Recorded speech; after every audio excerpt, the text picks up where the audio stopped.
चाहे मनुष्य कितना ही अभागा क्यों ना हो, यदि वह प्रातः काल 3 बजे से लेकर 6 बजे के मध्य ब्रह्म मुहूर्त में उठकर अपने कर्म आरंभ कर दे, तो वह जो भी इच्छा करता है वह निश्चित ही पूर्ण होती है।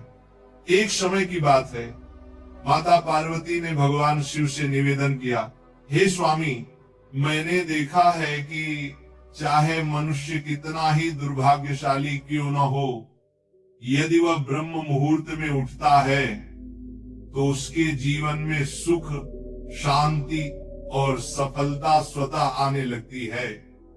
ऐसा क्यों होता है? कृपया मुझे इस रहस्य का बोध कराइए। भगवान शिव ने प्रसन्न होकर कहा, हे देवी, तुम्हारा यह प्रश्न अत्यंत कल्याणकारी है। मैं तुम्हें इस प्रश्न का उत्तर एक कथा के माध्यम से दूंगा। ध्यान पूर्वक सुनो। जो मनुष्य इस कथा को पूर्ण श्रद्धा से सुनता है वह कभी भी इस अमूल्य अवसर को अपने हाथ से नहीं जाने देता। ब्रह्म मुहूर्त का रहस्य जान लेने के पश्चात उसका संपूर्ण जीवन परिवर्तित हो जाता है। बहुत समय पूर्व की बात है, काशी नगरी में दीनू नामक एक बालक रहता था। वह हृदय से अत्यंत अच्छा था, किंतु उसमें एक बुरी आदत थी। वह प्रातः काल बहुत देर से उठता था। घर के लोग उसे प्रतिदिन जगाने का प्रयत्न करते, परंतु वह प्रातः 9 बजे से पहले कभी नहीं उठता था। जब वह बालक था तब उसके परिवार वालों ने सोचा कि समय के साथ उसकी ये आदत सुधर जाएगी, परंतु जैसे जैसे वह बड़ा होता गया ये आलस्य और भी दृढ़ होता चला गया। दुनिया इधर से उधर हो जाए, किंतु दीनू कभी जल्दी नहीं उठता था। उसके पिता उसकी इस आदत से अत्यंत दुखी रहते। धीरे धीरे उस पर नकारात्मक शक्तियों का प्रभाव बढ़ गया। वह सबको पलटकर उत्तर देने लगा, मन सदैव उदास रहता और उसके स्वास्थ्य पर भी विपरीत असर पड़ने लगा। जब उसे ज्ञात हुआ कि उसके सभी मित्र जीवन में सफलता प्राप्त कर चुके हैं, तब वह और अधिक विषादग्रस्त हो गया।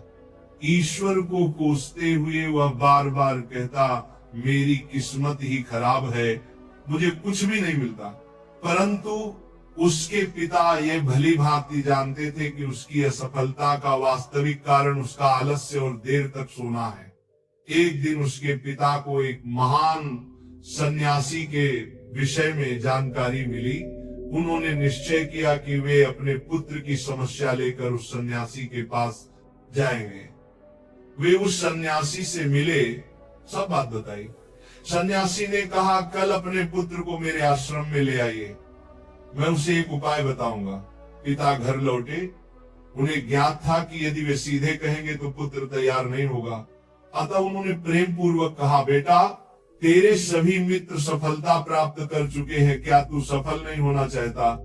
लड़के ने उत्तर दिया, चाहता तो हूँ पिताजी, पर जब भी उनसे रहस्य पूछता हूँ वे कुछ नहीं बताते।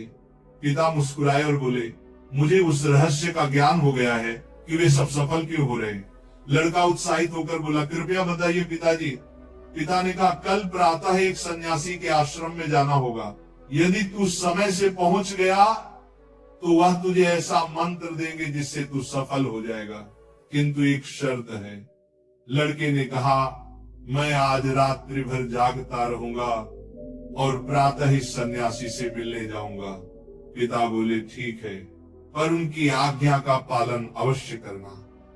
रात्रि में पहली बार उस लड़के ने जागे रहने का प्रयत्न किया, परंतु कुछ ही समय में नींद ने उसे घेर लिया। प्रातः जब उसकी आंख खुली तो समय बीत चुका था, सन्यासी से मिलने का अवसर निकल गया था। पिता ने कहा, बेटा, जिसने अपने जीवन का प्रारंभ ही आलस्य से किया वो सफलता कैसे पाएगा? जाओ फिर सो जाओ। यह सुनकर दीनू अत्यंत व्यथित हो गया। उसने मन ही मन संकल्प लिया कि वह अगले दिन अवश्य समय पर पहुंचेगा। उसने अपने पैर में हल्का सा घाव कर लिया ताकि दर्द के कारण उसे नींद न आए। ये उसके जीवन का पहला अवसर था जब उसने प्रातः काल का उदय देखा। वह तत्काल तैयार होकर सन्यासी के आश्रम पहुंचा। वहां उसने देखा कि सन्यासी और उनके शिष्य ध्यान में लीन हैं। ध्यान समाप्त होने के बाद वह सन्यासी के चरणों में गिर पड़ा और बोला, गुरुदेव कृपा कर मुझे ऐसा मंत्र बताइए जिससे मैं भी अपने मित्रों की भांति सफल हो सकूं। सन्यासी मुस्कुराए और बोले, अच्छा तो तुम वही बालक हो जिसके पिता मुझसे मिलने आए थे। मैं तुझे वह मंत्र अवश्य दूंगा, परंतु एक शर्त पर। लड़का चिंतित हो उठा, कौन सी शर्त गुरुदेव?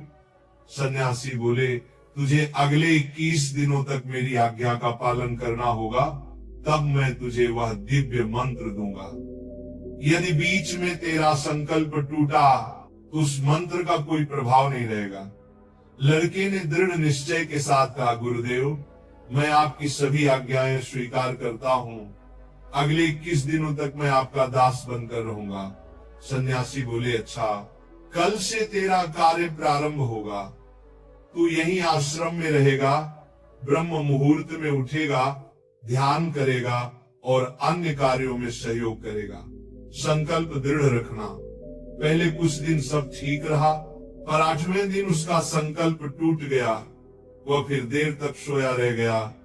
प्रातः जब उठा तो अत्यंत पछताया और रोते हुए सन्यासी के चरणों में गिर पड़ा, गुरुदेव मुझसे बड़ी भूल हो गई, अब मैं कभी सफल नहीं हो पाऊंगा। सन्यासी ने स्नेहपूर्वक कहा, नहीं पुत्र, फिर से आरंभ कर, असफलता ही सफलता की जननी है, अब दृढ़ संकल्प के साथ आगे बढ़।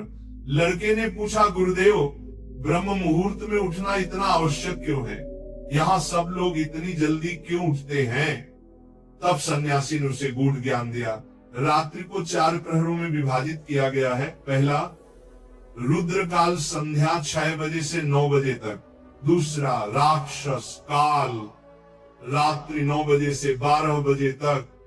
तीसरा, गंधर्व काल रात्रि 12 बजे से 3 बजे तक। और अंतिम, मनोहर काल, जिसे ब्रह्म मुहूर्त या अमृत बेला कहा जाता है, प्रातः 3 बजे से 6 बजे तक। ये समय होता है जब नकारात्मक शक्तियां निष्क्रिय होती हैं और दैविक शक्तियां सक्रिय हो जाती हैं। ब्रह्म मुहूर्त अर्थात देवताओं का काल। इस समय देवता पृथ्वी पर विचरण करते हैं और जो मनुष्य जागृत रहता है उस पर उनकी कृपा होती है। इस समय मनुष्य का मस्तिष्क शुद्ध और शांत होता है, विचार रहित होता है। यदि समय अध्ययन किया जाए तो ज्ञान दीर्घ काल तक स्मरण रहता है। प्राचीन काल में लोग सूर्यास्त के साथ दिन का अंत करते और सूर्योदय के साथ आरंभ। यही प्रकृति के साथ तालमेल का रहस्य है। लड़के ने कहा, गुरुदेव यदि मैं ब्रह्म मुहूर्त में उठूं तो मुझे क्या करना चाहिए? सन्यासी बोले, प्रातः उठते ही सबसे पहले धरती माता को प्रणाम करो, फिर अपनी दोनों हथेलियों को देखो और ईश्वर को धन्यवाद दो कि उन्होंने तुम्हें एक और शुभ प्रभात देखने का अवसर दिया। उसके पश्चात स्नान करो, जिससे शरीर ही नहीं मन भी शुद्ध होता है।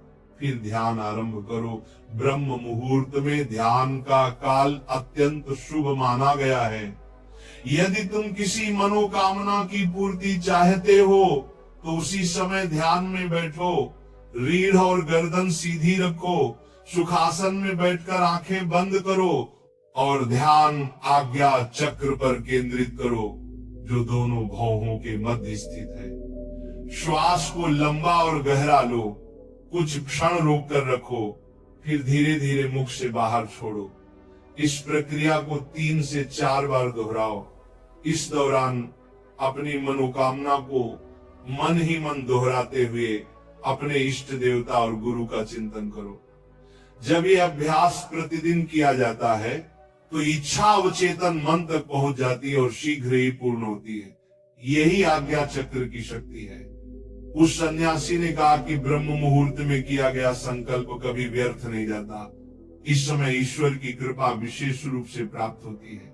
लड़के ने अगले 21 दिनों तक पूर्ण निष्ठा से इस नियम का पालन किया। अब वह अनुशासित, शांत और प्रसन्न चित्त बन गया था। 21वें दिन वह प्रसन्न भाव से सन्यासी के पास पहुंचा और कहा, गुरुदेव मैंने 21 दिनों का संकल्प पूर्ण कर लिया है, आप कृपया मुझे वह सफलता का मंत्र बताइए। सन्यासी मुस्कुराए और बोले, पुत्र, पिछले 21 दिनों से जो अभ्यास तू कर रहा है वही तेरा सफलता का मंत्र है। जो व्यक्ति ब्रह्म मुहूर्त में उठकर ध्यान करता है वह जीवन में कभी असफल नहीं होता। तूने ब्रह्म मुहूर्त का रहस्य जान लिया है, इसे जीवन पर्यंत निभाना यही तेरा सिद्धि मार्ग है। लड़के ने कृतज्ञता से उनके चरणों में प्रणाम किया और प्रतिज्ञा ली कि वह सदा ब्रह्म मुहूर्त के नियमों का पालन करेगा। भगवान शिव ने कहा, हे पार्वती, अब तुम्हें ज्ञात हो गया होगा कि ब्रह्म मुहूर्त का क्या महत्व है। माता पार्वती बोली, हे स्वामी, अब मुझे ब्रह्म मुहूर्त का संपूर्ण ज्ञान प्राप्त हो गया है। इतना कहकर माता पार्वती ने भगवान शिव को प्रणाम किया।